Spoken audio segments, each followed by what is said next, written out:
صوبائی وزیر اریگیشن محمد صادق عمرانی نے دالبندی میں میڈیا کے نمائندوں سے بات چیت کرتے ہوئے کہا، یہاں نہ زراعت ہے نہ انڈسٹریز ہے، یہاں کی لوگوں کی آبادی، سارا trade, Afghanistan border trade, Iran border trade, کہ یہاں پہ کم سے کم 5,000 گاڑیاں بارڈر ٹریڈ پہ چلتی ہیں، ان کو کسٹم سے دشواری، انتظامیہ کی دشواری، اور ہماری یہ کوشش ہوگی چیف منسٹر کو کہیں گے کہ یہاں سہولیات دی جائیں۔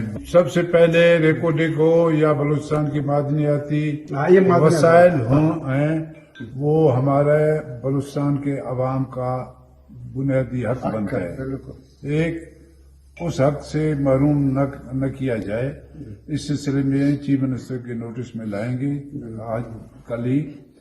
دوسری یہ ہے کہ سیندک ہو یا ریکوڈک ہو، ترجیحات یہاں کے لوکل آدمی کو پہلے فرسٹ فیس، یہاں کے بنیادی جو لوگ رہتے ہیں، قبائل رہتے ہیں، ملازمتوں کے سلسلے میں ان کو ترجیحات دی جائے۔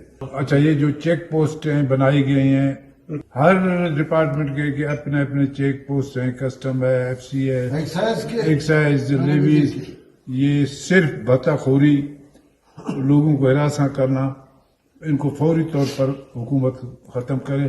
کسٹم لا کے مطابق 7 کلومیٹر ایریا بارڈر پہ ان کا چیک پوسٹیں ہونی چاہیے۔ صوبائی وزیر محمد صادق عمرانی کا مزید کہنا تھا کہ صوبائی حکومت کی کوشش ہے کہ عوامی مسائل ان کے دہلیز میں حل ہو اور بے روزگاروں کو باعزت روزگار کی فراہمی اولین ترجیحات میں شامل ہے۔ وش نیوز، چاغ بلوچستان۔